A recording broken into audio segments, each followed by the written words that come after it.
به نام حضرت دوست، درود بر شما. من لیلا قصابزاده هستم و اینجا استودیوی تلویزیونی دیدار نیوز. بسیار خرسندم که برنامه دیگه از سری برنامه‌های گفتگوی اقتصادی رو تقدیم نگاه شما عزیزان می‌کنیم. امروز میزبان جناب آقای دکتر حمید یزدانیان، دبیر کل حزب نوآوران استان تهران هستم. شخصی که در حوزه ایرانیان خارج از کشور تحلیلگر و پژوهشگر هستند و مطالعات بسیار ارزشمندی رو در این حوزه داشتند.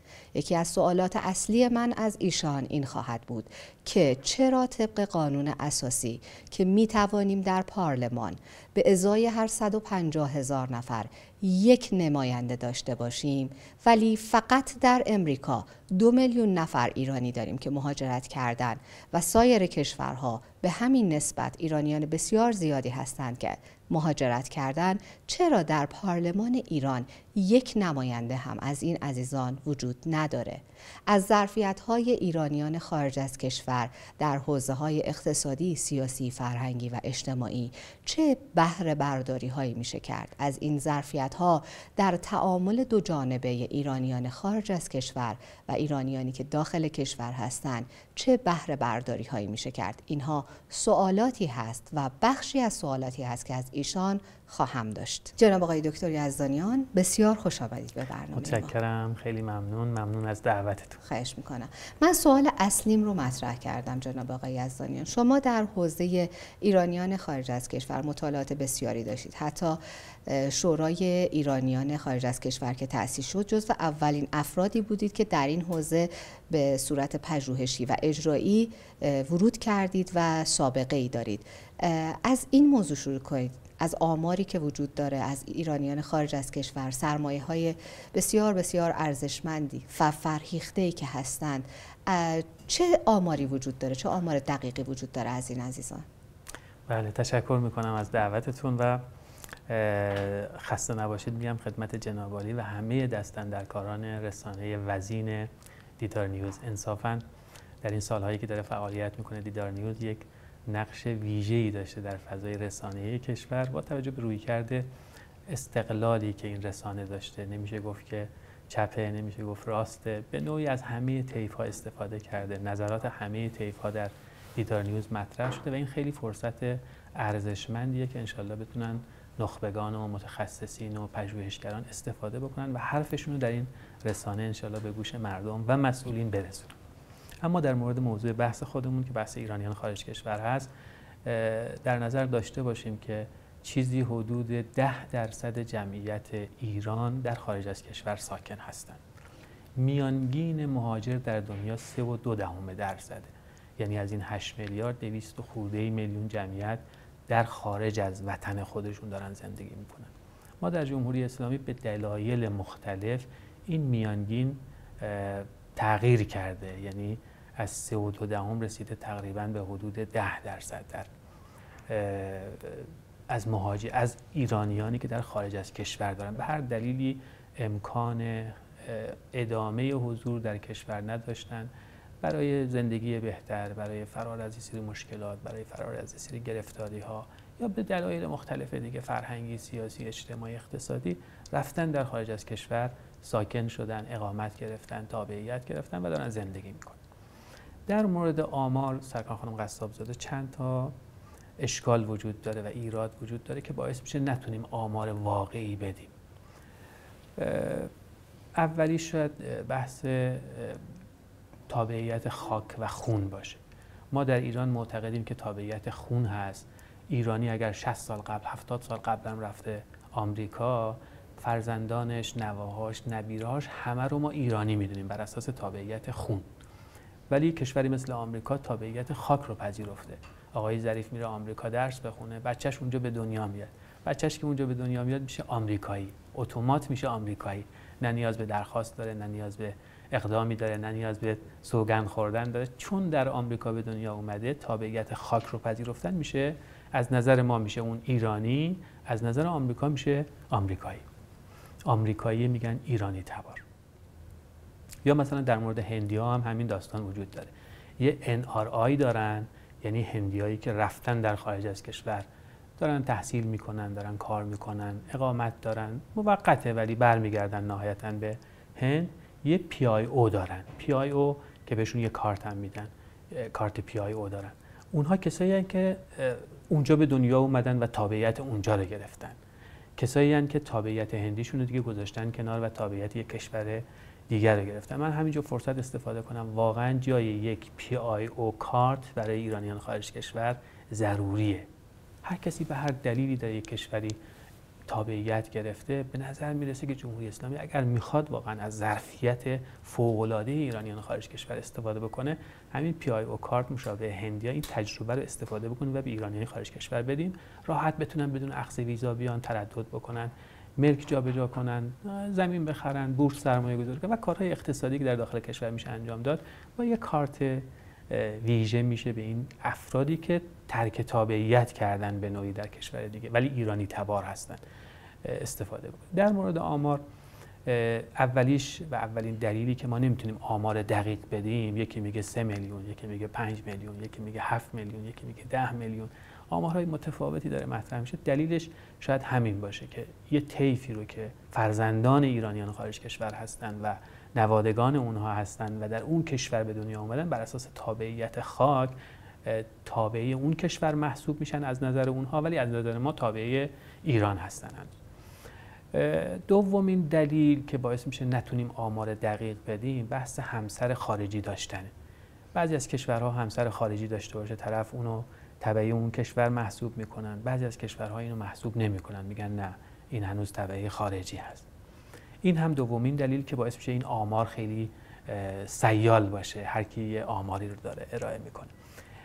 و سومین بحث هم تابعیت ناشی از مهاجرت‌های قانونی و غیر قانونی. مثلا ایرانی‌ها فرض کنید رفتن، یعنی یک کشور واسطه، رفته ترکیه، یه مدتی در ترکیه زندگی کرده، از ترکیه رفته آمریکا، از ترکیه رفته اروپا. اینو ایرانی نمیدونن اونجا، چون مبدأ اولیه‌ای که مهاجرت کرده به کشور آمریکا ترکیه بوده، دبی بوده، کانادا بوده، تابعیت کانادا داشته، بعد رفته آمریکا، تابعیت ترکیه داشته، بعد رفته آمریکا، دبی داشته.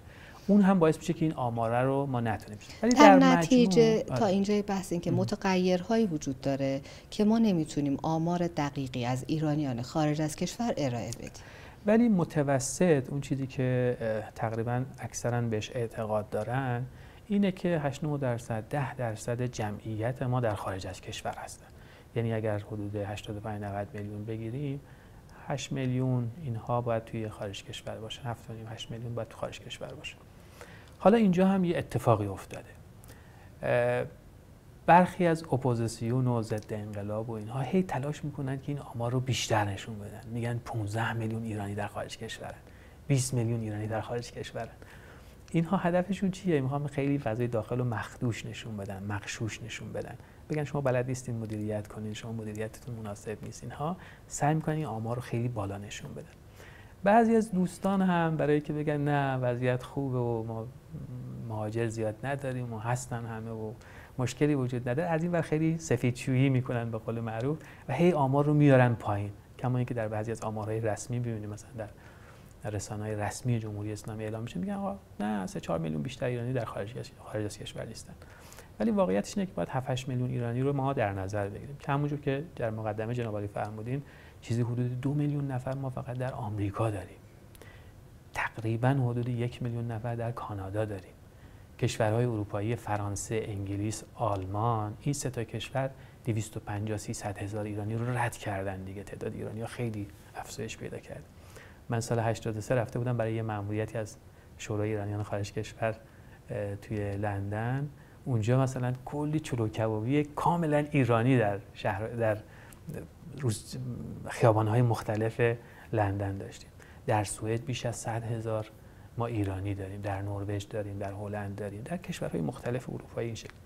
دو کشور امارات و ترکیه که کاملا جمعیت قابل توجهی داره، مخصوصا در ترکیه که ما لغو روادید هم هستیم. خب خیلی ها میرن اونجا ساکن هستن، 3 ماهی که میتونن عملا بمونن اونجا، ویزای فرودگاهی میگیرن، هستن، برمیگردن دوباره باز کارشون ادامه میدن اونجا. در دبی، در امارات و در ترکیه قابل توجه. یه طیفی هم از ایرانی‌ها در سالهای قبل از انقلاب رفتن کویت مثلا.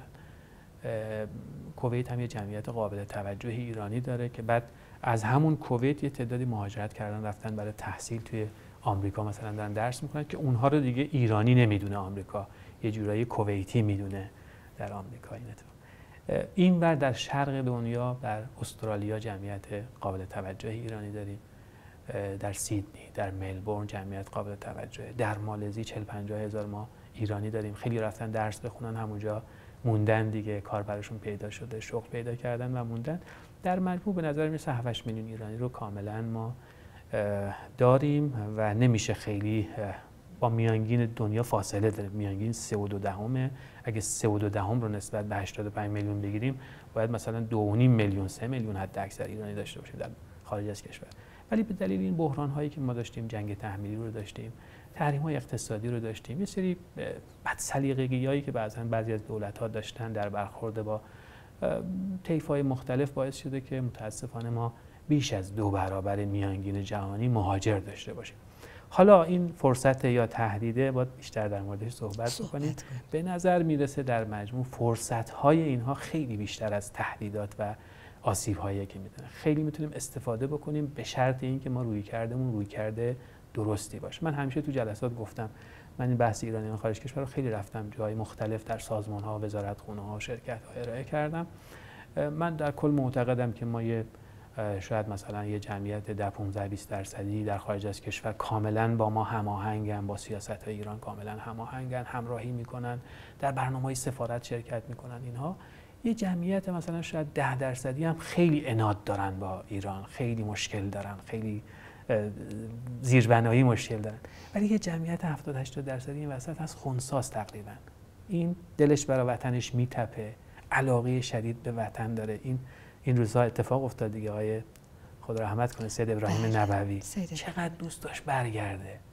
آقای عارف خاطرتون هست دیگه، 1-2 سال قبل رفت کنار نمایندگی هما وایستاد، گفت کاش بشه من یه بلیت بدون برگشت بگیرم برم ایران واقعا بمونم. همه اینها دلشون میخواد برگردن. یه طیف خنثی 70-80% از این 7-8 میلیون ایرانی که توی خارج کشور هستن خیلی دوست دارن به ایران برگردن. یه ویژگی هایی دارن، یه انس و القه‌ای به ایران دارن، بسته به رفتار من ایرانه، من جمهوری اسلامی. اگر خوب رفتار بکنم اینها رو میتونم جذب کنم و از ظرفیتاشون استفاده بکنم. اگر بد رفتار بکنم باعث میشه که اینا طرد بشن برن به سمت همون 10% که عناد زیربنایی دارن با ایران. فکر میکنم که یه مقداری باید مدیرانی که تو این حوزه قرار گرفتن و دارن کار میکنن و میخوان این حوزه رو مدیریت کنن باید شناخت عمیق‌تری به این حوزه داشته باشن. یه اتفاق خوبی در حالا این روند رو اگر اجازه بدین بعد توی سوال دیگه من خدمتتون عرض می‌کنم، روندی که جمهوری اسلامی چه اقداماتی انجام داد تو این سالهای گذشته. یه فراز و نشیب‌های عجیب و غریبی داشتیم، یه مسیر مشخص و واضحی رو ما تو این سالها طی نکردیم در قبال این جمعیت قابل توجه ایرانی خارج از کشور که عمدتاً نخبن، عمدتاً سرمایه‌گذارن، عمدتاً آدمای کارآفرینی ان و میشه از ظرفیتشون استفاده کرد. ما یه اعوجاجاتی داشتیم، یه دفعه خیلی باز کردیم فضا رو، یه دفعه خیلی بستیم فضا رو. این دلیلش هم شاید عدم شایسته سالاری تو این حوزه باشه و استفاده نکردن از نیروهایی که تجربه این کارو داشتن، تخصص این کارو داشتن و توان این کارو داشتن استفاده نکردیم. روابط شده فامیلی و دوستانه و رفاقتی و اینها، یه سری آدم‌هایی قرار گرفتن که اصلا هیچ شناختی نسبت به این موضوع مهاجرت و ایرانیان خارج کشور متاسفانه نداشتن. خب البته این موزل فقط در این حوزه ایرانیان خارج از کشور نیست، در بسیاری از مسئولیت‌ها، پست‌ها این موزل وجود داره که فردی که پشت اون میز میشینه و مسئولیت داره شناخت، آگاهی و اشراف کامل به اون موضوع نداره. بله همون مسئله میفرمایید یکی از چالش‌های بزرگ ماست که اگر حل بشه که بسیار بسیار ما توسعه خواهیم داشت در حوزه‌های اقتصادی، فرهنگی، سیاسی و اجتماعی و تعامل بسیار خوبی خواهیم داشت با اقصانقاط دنیا. جناب آقای دکتر یزدانیان، چه فرصت‌هایی عزیزان ما در خارج از کشور، کسانی که قلبشون برای این وطن و این سرزمین میتپه، کسانی که دوست دارن با تمام وجود به ایران و ایرانی خدمت کنن، چه فرصت‌هایی وجود داره و چه موانعی بر سر راه اینها هست؟ از این مسائل برامون بگید. بله، فرصت الا ماشاءالله در حوزه ایرانیان خارج کشور وجود داره. ما یه آماری رو من میدیدم چند سال قبل در مورد ایرانیایی که توی آمریکا هستن. ما فقط اون زمان، یعنی حدود 6-7 سال قبل شاید، اون زمان ما بیش از 2000 استاد ایرانی تمام وقت در دانشگاه‌های آمریکا داشتیم. 2000 استاد ایرانی تمام وقت، عمدتاً در رشته‌های فنی خاص، رشته‌هایی که دقیقاً مرتبط با توسعه است، توسعه اقتصادی، چون برنامه شما اقتصادی هست.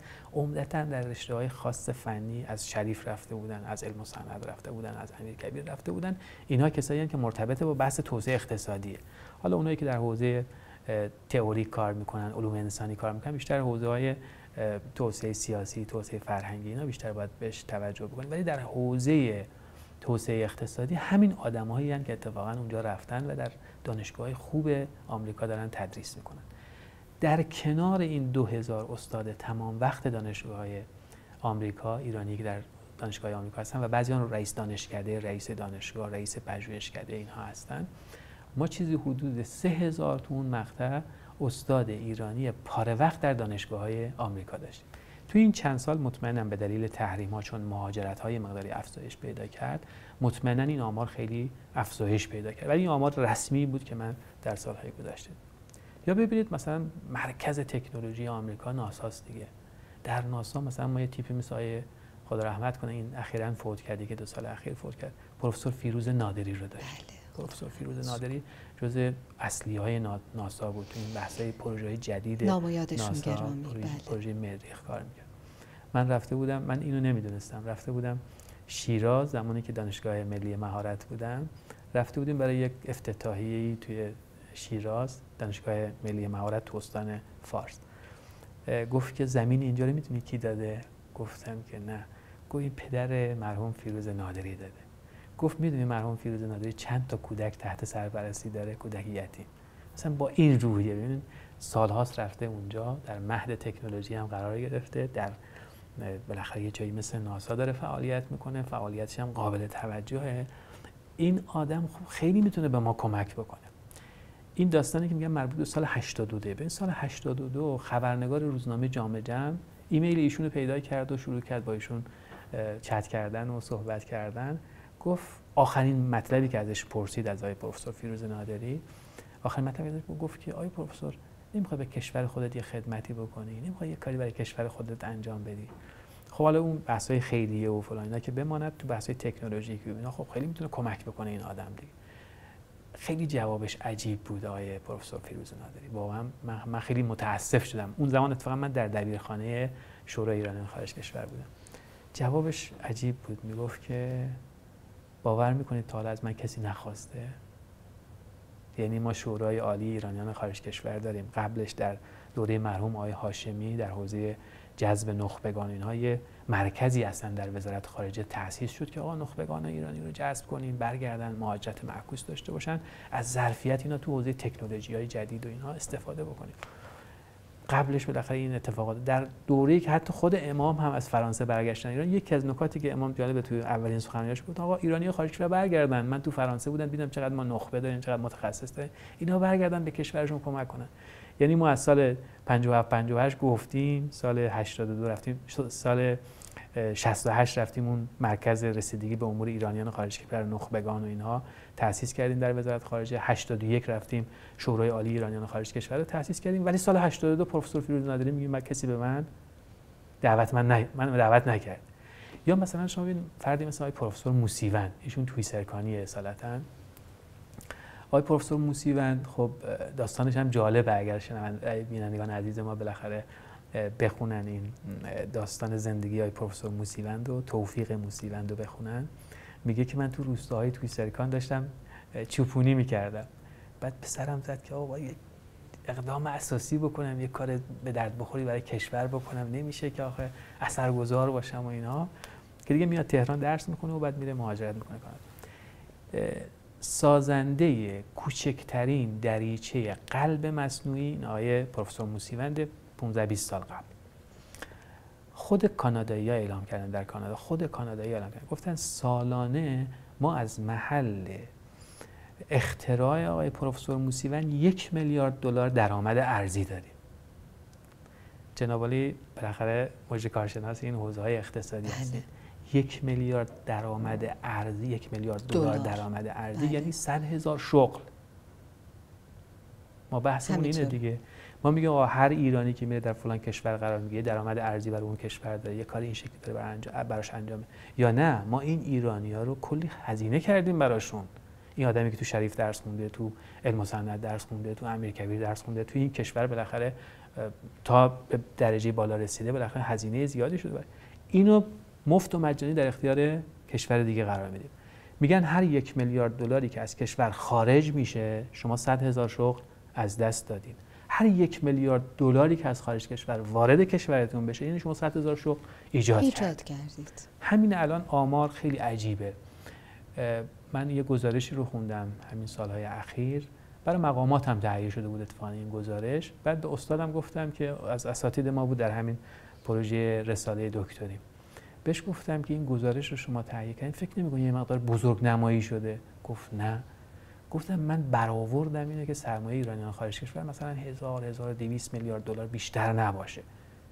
یه زمانی آقای یونسی وزیر اطلاعات مصاحبه کرد سال 77 تا 8 اینها که ما مثلا ایرانیان خارج کشور 600 تا 800 میلیارد دلار سرمایه دارن در خارج از کشور و ایران باید حتما از این ظرفیت استفاده بکنه برای توسعه خودش. 600 800 میلیارد دلار شما 1% هم که بیاریم میشه چقدر؟ میشه 6 میلیارد دلار، 8 میلیارد دلار. هر میلیارد دلار 100,000 شغل میشه چقدر؟ میشه 600,000 شغل، 800,000 شغل در داخل کشور. ما الان در سال چقدر شغل ایجاد میکنیم واقعا با این شرایط اقتصادی که داریم؟ حالا میخوام بگم یه فردی مثل گزارش رو براتون بگم، بعدها بعد از حالا آقای یونسی این مطرح کرد، بعدها مثلا ما تصورمون بود بر اساس گزارشات پژوهش‌هایی که انجام شد، مثلا من فکر می‌کردم مثلا چیز حدود 1000 و 1200 میلیارد دلار سرمایه باید باشه. این استاد عزیز ما که یه گزارشی برای مقامات داشتن تهیه می‌کردن گفت که ما برآوردمون از سرمایه ایرانیان خارج کشور که 2000 میلیارد دلار ما سرمایه ایرانیان خارج کشور هست. مقایسه بفرمایید با وضعیت کشوری که ما الان 50 میلیارد دلار صادرات داریم، حدوداً 50 میلیارد دلار واردات داریم. 2000 کجا؟ 50 میلیارد دلار کجا؟ این 2000 میلیارد دلار 1%ش رو جذب کنیم میشه چقدر؟ میشه 20 میلیارد دلار. 20 میلیارد دلار ضرب در 100,000 شغل بکنیم چه اتفاقی در کشور میفته؟ این ظرفیت عظیم وجود داره ولی من مدیر بلد نیستم از این ظرفیت استفاده کنم. من مدیر بلد نیستم یه تعامل مثبتی با اینا برگزار بکنم. ببین من توی مشاغل نظارتی بودم، من خودم جلسه گذاشتم، یه تعداد از فرمانداران یه کلاسی بود، من براشون توی کلاس تدریس می‌کردم. به این فرمانداران گفتم که چرا شما با همشهریاتون تو خارج کشور ارتباط نمیگیرید؟ یه دفعه همه تعجب کردن، شما به عنوان واحد نظارتی این دستگاه وزارت کشور به ما میگه ارتباط میگه، آقا فردا به ما میگن جاسوس، این شما با یه جاسوس ارتباط گرفت. گفتم آقا کی این حرفو زده آخه؟ یه ترسی در بین این مدیران هست برای ارتباط با ایرانیان خارج کشور. من تو بحث ویژگی‌ها باید میگفتم یکی از ویژگی‌های اصلی ایرانیان خارج کشور میل به زادگاهه. ما تو اون شورای ایرانیان خارج کشور کشورهای مختلف رفتیم، طرف سرمایه قابل توجهی داشت، میگفتیم بیا مثلا یه کارخونه فلان بزن، بیا مثلا فلان کار انجام بده در داخل کشور. میگفت که من تو روستای فلان شهرستان فلان حاضر بودم. یعنی چی؟ اون روستا برای من خاطره است، من اون روستا دوست دارم یه کار اینجوری این شکلی انجام بدم. میگفتم آخه اونجا مزیت نسبی نداره که شما مثلا این کارخونه رو بری اونجا بزنی. میگفت نه من اون روستای میخوام برم. حالا من از همین میل به زادگاه استفاده کردم. تو جلسه‌ای که حالا فرمانداران کلاس آموزشی بود بهشون گفتم که اگر شما یه ارتباط مستمر و خوبی با همشهریای خودتون در خارج از کشور بگیرین، میتونین یه سرمایه خوبی رو بر منطقه خودتون جذب کنید. میگم اول به خاطر این فضای امنیتی که متاسفانه وجود داره و یه نگاه‌های تندی که وجود داره در بحث ارتباط با ایرانیان خارج کشور باعث شده که همه ترسیده شدن و میترسن این ارتباط رو برقرار بکنن. ولی اینو که گفتیم یک کمی شروع کردیم به گفتگو کردن و گفتم از این مسیر اگه شما برین هم مشکلی براتون پیش نمیاد، یعنی من بهشون مسیر رو یاد دادم که به چه شکلی برین که خدای نکرده براتون مشکل، و هم میتونید کلی بهره برداری بکنید. که بعضی از فرماندارای ما رفتن در دولت آقای احمدی نژاد که یه مقداری بحث ایرانیان خارج کشور اوج گرفت. حالا من این مسیر رو براتون میگم که چه اتفاقی از اول انقلاب افتاد. و بعدها من در دانشگاه ملی مهارت باز خودم جلساتی که با رؤسای دانشکده هامون در سراسر کشور داشتیم این مطلب رو معمولا مطرح میکردم. یادمه در استان اصفهان یه بار من کل رؤسای دانشکده های ما بودن تو اون جلسه مطرح کردم. بعد از چند وقت بهم زنگ زد یکی از رؤسای دانشکده ها، گفت فلانی ما مثلا چند ده هزار دلار تونستیم از یک همشهریمون که در مثلا آمریکا بود، در کانادا بود، نمیدونم حالا کجا بود دقیقاً، مثلا تونستیم جذب کنیم از این با همین ارتباطی گرفتیم. گفتم ولی مسیر سیفی باشه که خدای نکرده برای شما هم مشکلی پیش نیاد. میخوام بگم ظرفیت الی ماشاءالله در خارج از کشور وجود داره. یک ایرانی‌ها معمولا تو خارج کشور که من با خیلیاشون صحبت کردم، با خیلیا ملاقات کردیم، سفرهای متعددی ما تو اون مقطع داشتیم تو کشورهای مختلف، خیلی علاقه به وطن دارن. جالبه مثلا تو این بحث خلیج فارس دیدین که تعصب ما رو بحث خلیج فارس که خلیج دیگه ای نگن، من تو ایرانی‌ها خیلی شدیدتر دیدم. این تمامیت ارضی ما یکی از مؤلفه‌های اصلی کشور ماست. اگر قرار امنیت ملی کشور حفظ بشه، این تمامیت ارضی یکی از شاخص‌ها و مؤلفه‌های اصلی امنیت ملی کشور است. بدون اون معنی پیدا نمی‌کنه اصلا. رو تمامیت ارضی ایران به شدت حساسن. رو بحث برخورد با جنبش‌های قومگرا و تجزیه طلبانه‌ای که بعضا در ایران مطرح میشه، اونا که در خارج کشورن به دلیل غربت، به دلیل نمیدونم اون فضایی که در خارج کشور هست و اون نگاهی که به سرزمین مادری دارن اینها و اون شهروند درجه 1 و 2 که متاسفانه خب در بعضی از کشورها وجود داره و ما رو به عنوان شهروند درجه 2 وقتی مهاجرت می‌کنیم می‌بینن، این حس درشون تقویت شده. تمامیت ارضی رو خیلی مهمه براشون. خلیج فارس براشون خیلی مهمه. امارات ادعا میکرد که مثلا این جزایر مال منه، اونا به شدت واکنش نشون میدن. قومگراها رو مثلا خیلی اونا باشون برخورد شدید میکنن ایرانی خارج کشور.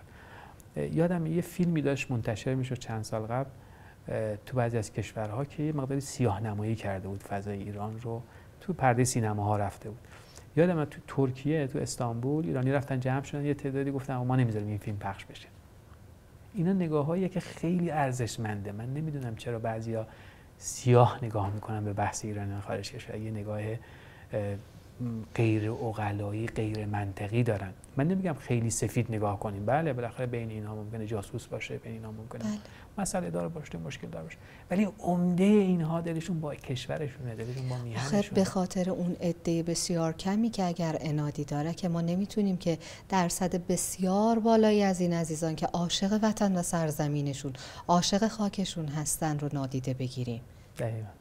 ما نمیتونیم به خاطر برخی از افرادی که وجود دارن و حالا میخوان به منافع ملی، به امنیت ملی ما آسیب بزنن، بسیاری از این عزیزان که سالهاست دورن، قلبشون برای ایران میتپه، نادید بگیریم و اونها رو باهاشون رفتار خوبی نداشته باشیم. من یکی از این بی‌تدبیری‌ها رو بگم. بفرمایید. یکی از مشکلاتی که ما سالهاست مطرح میکنیم و انشالله این رسانه وزین دیدار نیوز بتونه به ما کمک بکنه. من با ما یک کسی که اونایی میاد دقیقا 20 و چند ساله که توی این حوزه دارم کار میکنم و ارتباط دارم، این گرفتن پاس ایرانیاست توی فرودگاه.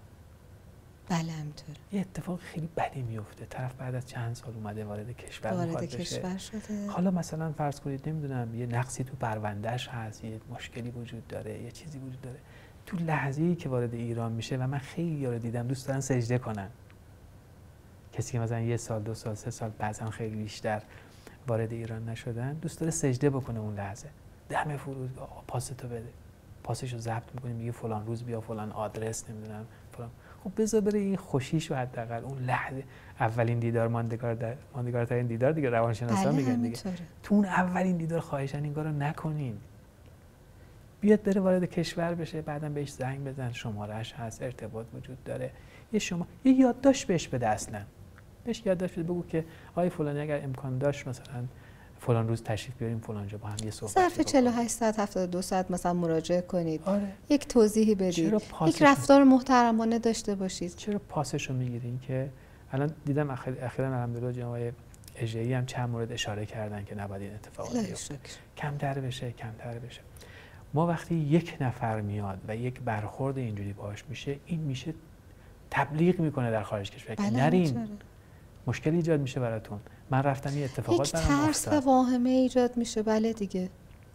حالا میایم تجارب کشورهای دیگر رو میبینیم، جالبه، مثلا کشورهای دیگه، هند الا ماشاءالله چیز داره، مهاجر داره، چین مهاجر زیاد داره، کشورهای اروپایی جالب مهاجر زیاد دارن. اروپایی‌ها وقتی سیر میشن اونجا مشکل پیدا میکنن و فلان اینها، از فضای کشور خودشون میرن کانادا، از کانادا باز دوباره یه مقداری شرایط میرن آمریکا. این مهاجرت همیشه اتفاق میفته، از کشورهای فقیر به کشورهای در حال توسعه، از کشورهای در حال توسعه به کشورهای توسعه یافته. آره. افغانستانی‌ها میان ایران، یه مدتی که ایران میان میگن بریم مثلا ترکیه بودن میگن بریم اروپا بودن میریم کانادا میره کم کم میره مثلا. این روند در همه کشورها وجود داره. خب اومدن یه تجاربی این تجارب اینا رو ما باید استفاده بکنیم. یه سری اقداماتی انجام دادن که باعث جذب مهاجرینشون شده. هندی‌ها یه کاری کردن که یه بخش زیادی از اون سرمایه‌ای که طرف به دست میاره اونجا خرج نمی‌کنه، برمیگردونه توی هند هزینه میکنه. گفتم دیگه 1 میلیارد دلار اگه بیاره اون آدم میشه 100,000 شغل در داخل هند. این کارو کردن چینی‌ها، این کارو کردن هندی‌ها، این کارو کردن لبنانی‌ها، این کارو کردن ارمنستان، بیخ گوش ما مهاجر زیاد داره، این کارا رو کرده. ایتالیا این کارا رو کرده.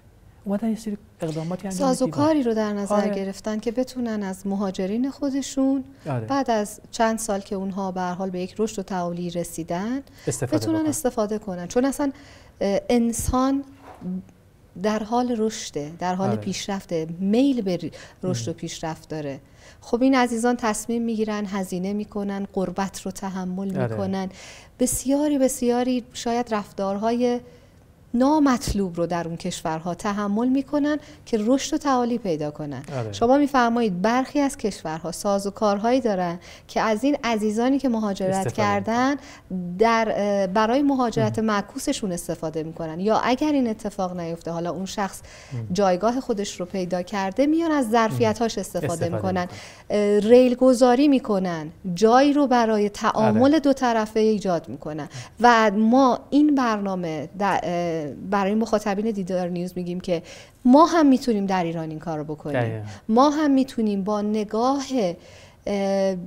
این که بتونیم این موانع رو برطرف کنیم، ما هم به راحتی میتونیم مثل اون کشورها از این عزیزان استفاده کنیم. من بعضی از اینا رو بگم.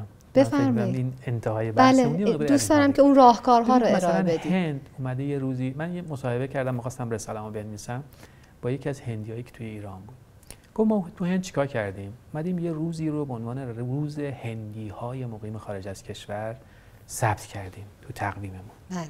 تو اون روز با شکوه‌ترین جشن رو برگزار می‌کنیم.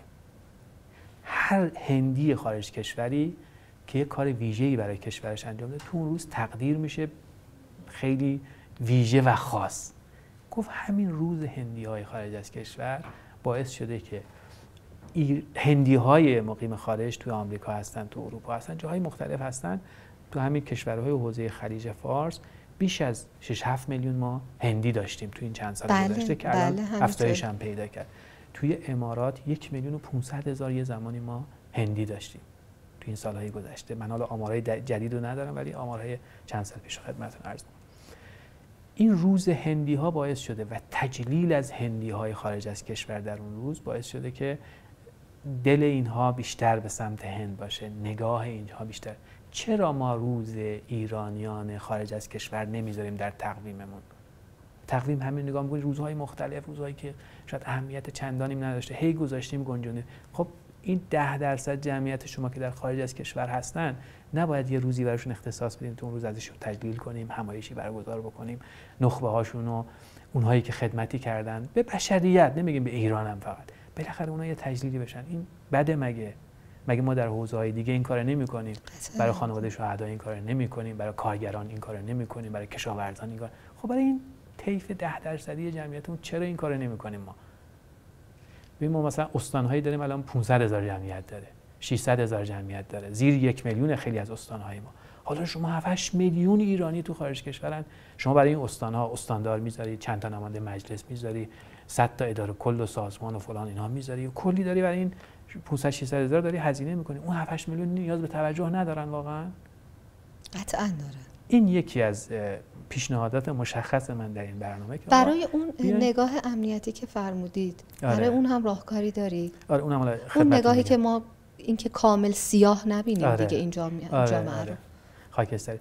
اینجا رو پس ما اگر من خواهش همین الان که دولت بالاخره جناب ظریف اونجا تشریف دارن و طیفی که هستن یه مقداری تو این حوزه کار کردن، یه تجاربی دارن، بیان اینو ثبتش کنن تو شورای انقلاب فرهنگی، بریم ثبتش کنیم، یه روز به عنوان روز مهاجرین، روز ایرانیان خارج از کشور ثبتش کنیم و در مورد این یه مقداری کار بکنیم. به نظر میرسه که میشه اون 70-80% طیف خاکستری ایرانیان خارج کشور که نه اینوری نه اونوری، خاکستری دوست داره، وطنش رو دوست داره، ولی دوست داره که اونم درک بشه متقابلا، اونم دوست داره مشکلاتش با احترام باهاش رفتار بشه. بیام یه روزی رو من مشخصا پیشنهادم اینه که این اتفاق بیفته. از اقدامات دیگه‌ای که انجام شده، مثلا ایتالیا این کارو کردن، ارمنستان این کارو کرده، لبنان این کارو کرده، اومده گفته که ایتالیا درسته خارج کشورن ولی اونها هم نقش دارن، سهم دارن، جایگاه دارن، بالاخره عضو این وطن هستن، عضو این کشور ایتالیا هستن، اینها هم در پارلمان نماینده داشته باشن، هم در مجلس عوامش، هم در مجلس سناش، مجلس دو مجلس هست، گفتم اینا نقش داشته باشن. من بحثم اینه، میگم که شما یه شهری مثل اردکان الان با کمتر از 100,000 هولوش همین حدود فکر می‌کنم شهر اردکان یه نماینده تو پارلمان ما داره. 8 میلیون ایرانی تو خارج کشور نباید یه نفر تو پارلمان داشته باشن که حافظ منافعشون باشه؟ ایدئال اینه، من طرحش رو نوشتم دادم، هم به مجلسی‌ها دادم، هم به دولتی‌ها دادم، به همه اینها هی پیگیری کردیم، رفتیم گفتیم، مطرح کردیم، همه میگن به به و چه و خیلی عالیه. ببین شما وقتی 70-80 هزار، 100 نفر، قانون اساسی میگه 150,000. ولی وقتی شما مثلا فرض کنید یک شهری مثل اردکان با کمتر از 100,000 نماینده داره تو پارلمان، چرا اونا نداشته باشن؟ ما الان فرانسه، انگلیس، آلمان 250-300 هزار رو رد کرده تعدادی رو. یعنی باید اونجا دو تا ارکان از کشورها توی سوئد 100 خورده هزار جمعیته که میتونه یکی داشته باشه. تو کانادا اگه بخوام اونجوری حساب بکنیم، تو اتاوا هستن، تو کبک هستن، تو ونکوور هستن، جمعیت‌ها هم قابل توجه، میتونه تو هر کدوم از این ایالت‌ها یه کاندیدا داشته باشیم برای مجلس. همین مسیر هم طی کنه، یعنی به شورای نگهبان آیت الله جنتی و اون طیف شورای نگهبان واقعا تایید کنن. ما نمیگیم هر کسی بیاد، که کاملا همین مسیری که در داخل کشور نهادهای امنیتی نظر میدن، میاد تحقیق میشه، تحقیقات محلی میشه، شورای نگهبان تهش میگه یه آدم صلاحیت داره در پارلمان باشه یا صلاحیت نداره. همین مسیر طی بشه در مورد ایرانیان خارج. یه لینکی برقرار بشه بین ما و اون جمعیت 300,000 که در انگلیس هستن. یه لینکی برقرار بشه بین ما و اون جمعیت 700-800,000 که در کالیفرنیا و لس آنجلس و اینا هستن. یه لینکی برقرار بشه بین ما و 100,000 ایرانی که توی استرالیا هستن. تو مالزی 40-50 هزار ایرانی هستن. بالاخره یه لینک ارتباط این شکلی برقرار توی کشورهای همتای هم. ما دیگه از این کوتاه اومدیم، هر چی گفتن آقا مشکل قانون اساسی داره، اونم فلان داره و بهمان. گفتم خب راه داره دیگه. مثلا ما قانون اساسی هم اصل 44 داشتیم، بعد اومدیم رفتیم سیاست اصل 44 رو اصلاح کردیم، بردیم تو مجمع تشخیص اصلاح کردیم، گفتیم اونجا فقط مثلا دولت باید این صنایع بزرگ رو داشته باشه. بعد اومدیم تو قانون اساسی این اومده دیگه، اصلاحش گفتیم نه، بخش خصوصی هم میتونه تو راه آهن و تو نمیدونم هواپیمایی و فلان اینها کار بکنه. اصلاحش کردیم اینا رو دیگه.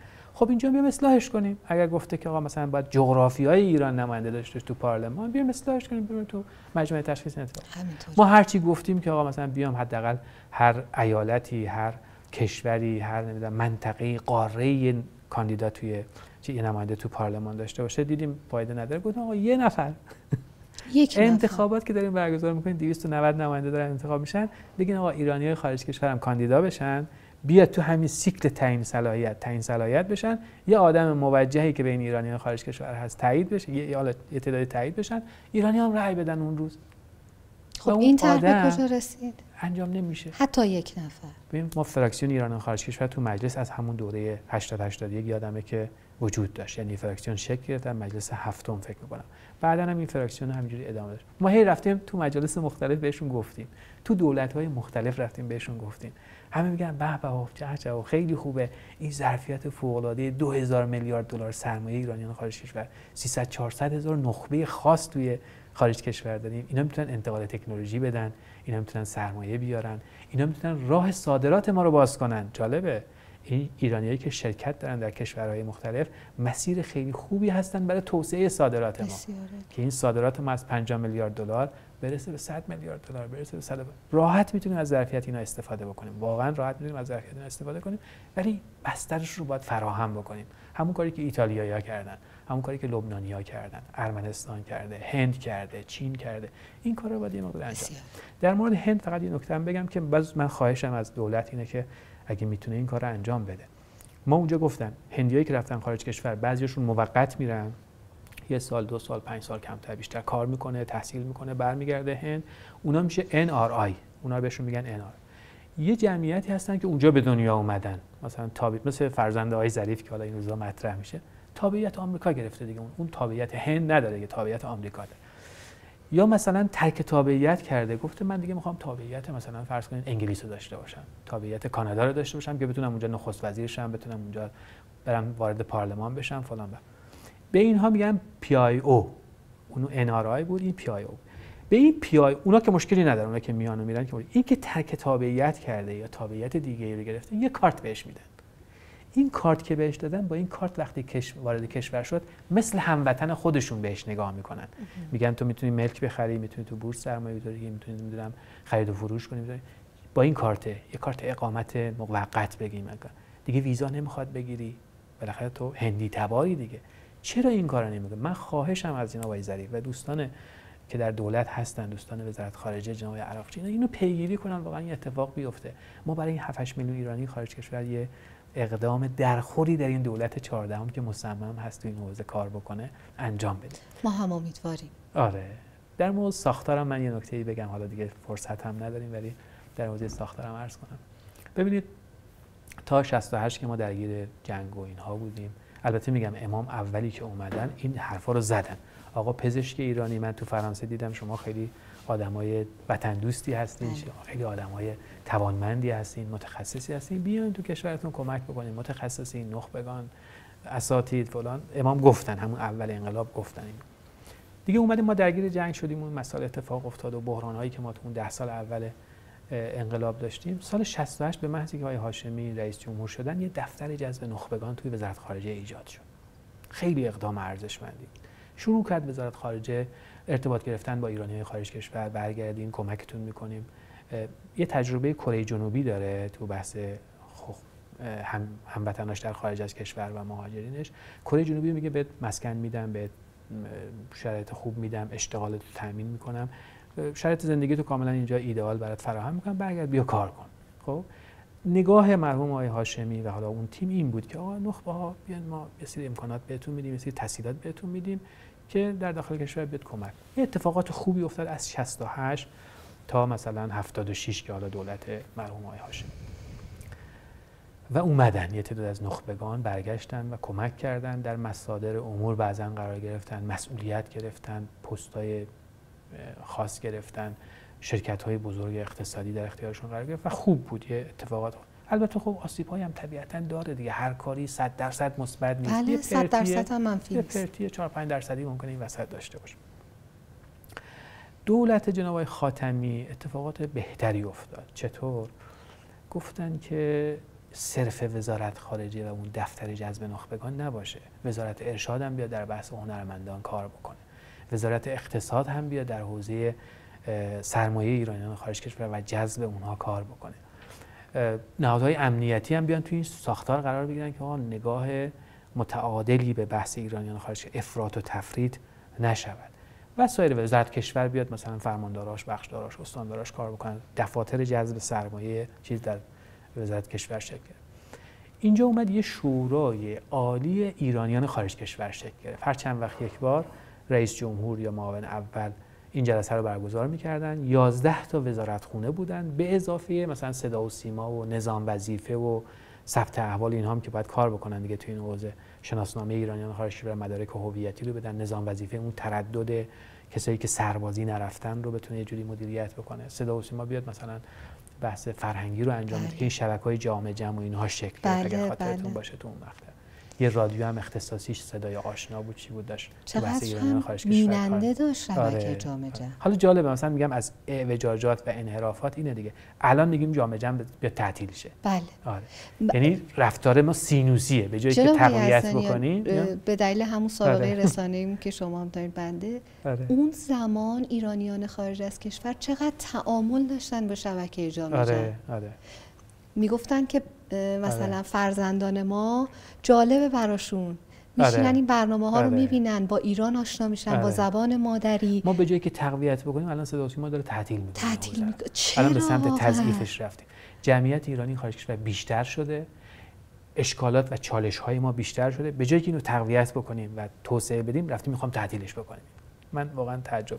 حالا در دولت‌های خاتمی این شورای عالی تشکیل شد، یه دبیرخانه ایجاد شد. دبیرخانه در وزارت خارجه بود و اینها مرتب جلسات رو برگزار می‌کردن و یه هماهنگی بین دستگاه‌ها برای خدمات رسانی به ایرانیان خارج کشور و استفاده از ظرفیت اونها شکل گرفت. بله. من میگم اصرارم اینه که نگاه ابزاری به ایرانیان خارج کشور نداشتیم. این وظیفه ذاتی ماست که به اینها خدمت بکنیم. همون جوری که من افتخار میکنم میرم توی روستا به کسی خدمت میکنم، رئیس جمهور ما میره تو روستاهای زابل میشنه با اون پیرزن، وظیفه خودمونه، وظیفه ماست. حالا در کنار این وظیفه اون هم یه وظیفه متقابلی داره که بیاد به خدمت به کشورش بکنه.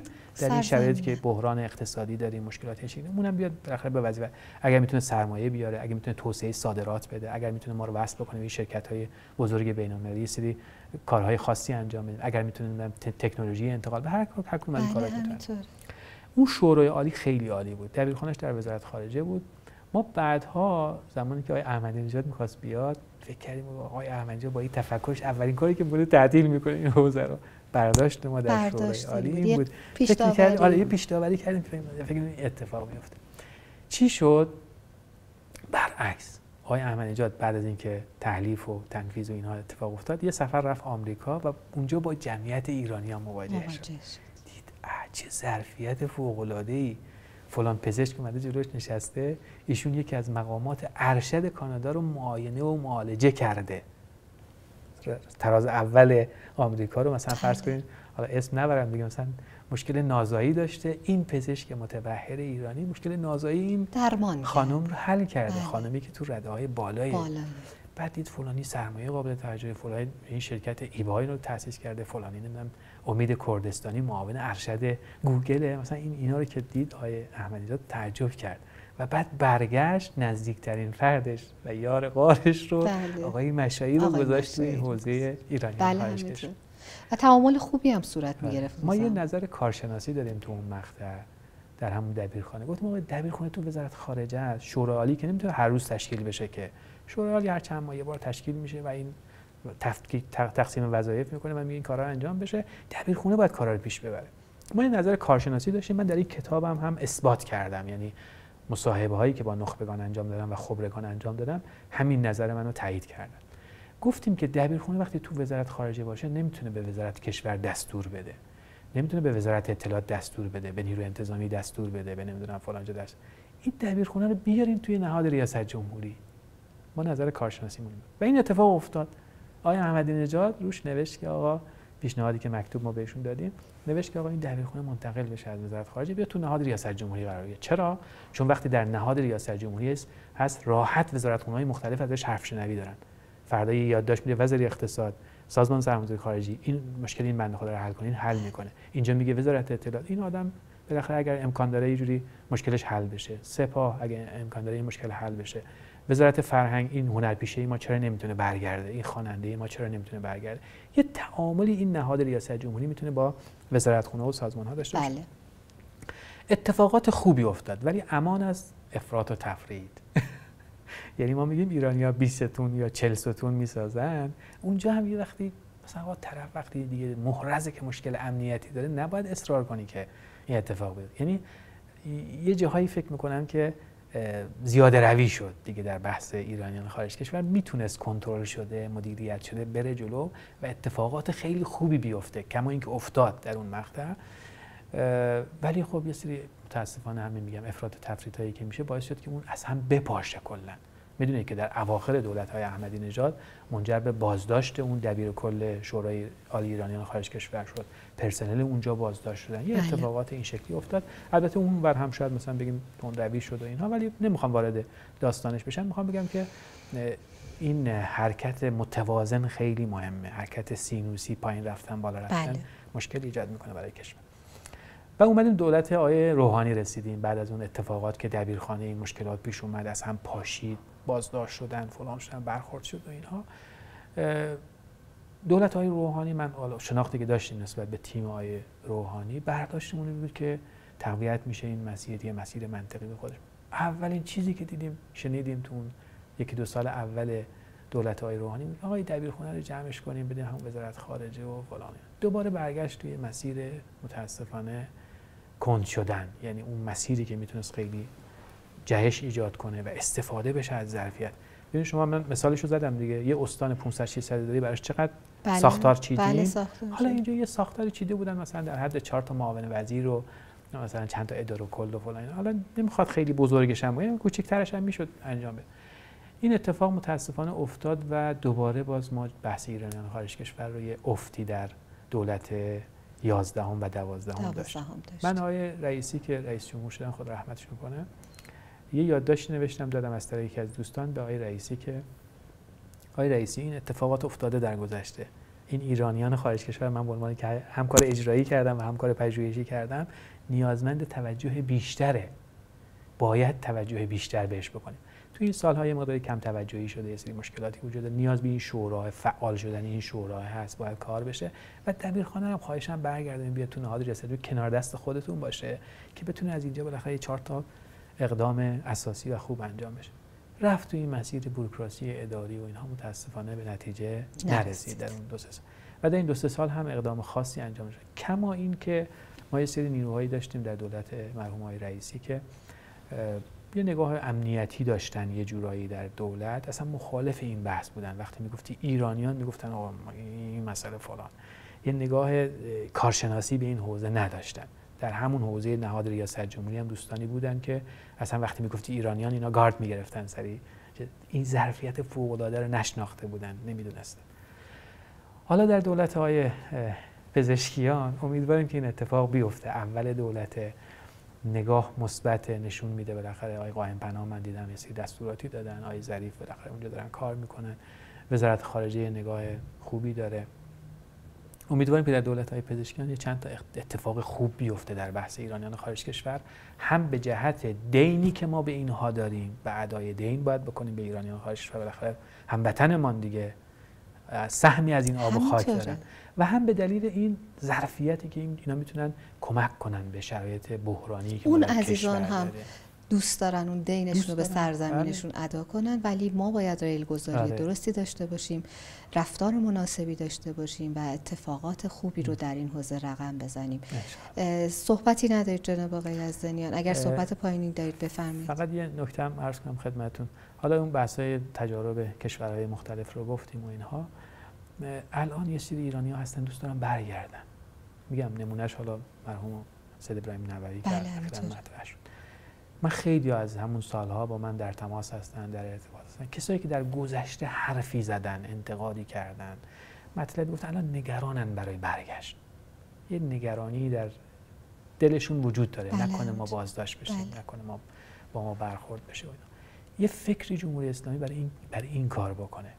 نمیدونم، مثلا یکی از دوستان پیشنهاد کرد یه حق وطن بذارین، یه حق نوروز بذارین، بگین آقا 1 فروردین تا 14 فروردین ما به هیچ کی کاری نداریم، الا کسی که قتل انجام داده، ترور انجام داده، خب اون طبیعتا ولی کسی که انتقادی کرده، حرفی زده، حرف دیگه این نباید خیلی جدی گرفته بشه. من جوان بودم، احساساتی بودم، 2 تا انتقاد به نمیدونم خدا و پیغمبر و جمهوری اسلامی کردم. الان نمی‌کنم دیگه، الان رفتم سرم تو لاک خودم، دارم زندگیمو میکنم اونجا. اون 2 حرفی که 20 سال پیش زدم رو نباید الان توی پرونده من باشه و اگر بیام منجر به بازداشت. بله، ملاک یه رو پیشنهاد حال این حاضر شکلی انسان ها رو، یه پیشنهاد این شکلی رو مطرح میکنن دوستان ما و علاقه‌مندن که این اتفاق بیفته. یه چیزی به عنوان حق وطن، حق نوروز، نمیدونم یه مقطعی رو ما بگیم این 14 روز تعطیلات عید رو ایرانی خارجی با خیال راحت بیان. دستگاه امنیتی اینجا دیگه کاری ندارن. مگر البته کسی این که حداقل درخواسته ما میتونه باشه. از نمونه‌های دیگه هم هست، مثلا بحث‌های دیگه هم هست. مثلا شما ببینید الان فرودگاه امام، خب منطقه آزاد شده دیگه، اونجا یه جوری نیاز به ویزا نداره. بله. ایرانی که توی آمریکاست و تابعیت اونجا رو داره، کاناداست، اروپاست و بالاخره تبعی اونجاست دیگه به نوعی، این ایرانی بتونه بیاد فرودگاه امام بگیم اعلام کنیم رسمی آقا اینجا منطقه آزاده، نیاز به ویزا نداره. اونجا هم که هتل هست. ایرانی الان چقدر دارن میرن تو ترکیه که فامیلشون از اون ور بیاد تو ترکیه با هم ملاقات کنن. همینطوره. میرن دبی، میرن ارمنستان، میرن فلان. خب بیایم این کارو بکنیم تو داخل خود کشورمون اینجا بکنیم. تو همین فرودگاه امام اون هتل هم که هست میتونیم هتل هم توسعه پیدا کنیم، منطقه آزاد هم هست. آقا ویزا نمیخواد، پاشین بیان، خیالتون راحت. اینجا دیگه دستگاه نظامی، انتظامی، امنیتی به شما کاری ندارن. میگم الا کسایی که بله جرم خاصی رو انجام دادن. نمیخوام کاملا سفید. یا نه مثلا ما این همه جزیره داریم در جنوب کشورمون، در حوزه خلیج فارس و دریاچه، این همه جزیره است دیگه. یه جزیره رو اختصاص بدیم به ایرانیان خارج کشور، بگیم هم با سرمایه خودتون بیان آباد کنین، هتل بسازین، ساختمان بسازین، فلان بکنین، ملاقاتاتون اینجا انجام بدین. اونجا منطقه آزاده، واقعا منطقه آزاد مهاجرینه. چرا ببین شما هر ایرانی که پا میشه میره ترکیه 10 روز میخواد بمونه که فامیلیش اونجا ببینه، بالاخره کلی هزینه داره میکنه، داره سرمایه از کشور خارج میشه. جمع اینها میشه چند میلیارد دلار و هر میلیارد دلار باز بگم 100,000 شغل میشه چند صد هزار شغل. ما به خاطر یه تدبیری که باید اتفاق بیفته و این دولت، من امیدوارم که این کارو بکنه، این دولت ان شاءالله این کارو بکنه، یه تسهیلاتی رو فراهم بکنیم که این ترددها راحت‌تر بشه، بهتر بشه و یه امید و آرزویی پیدا بکنن ایرانی‌ها که بالاخره یه وطنی هست و میتونن تو این وطن نقش آفرینی کنن. اون نقش آفرینیشون خیلی مهمه که این اتفاق بیفته. من بسیار ممنونم از حضورتون در برنامه گفتگوی اقتصادی رسانه دیدار نیوز. عزیزان مخاطبان دیدار نیوز، بسیار ممنونم که تا این لحظه با ما همراه بودید. تا دیداری دیگر، بدرود.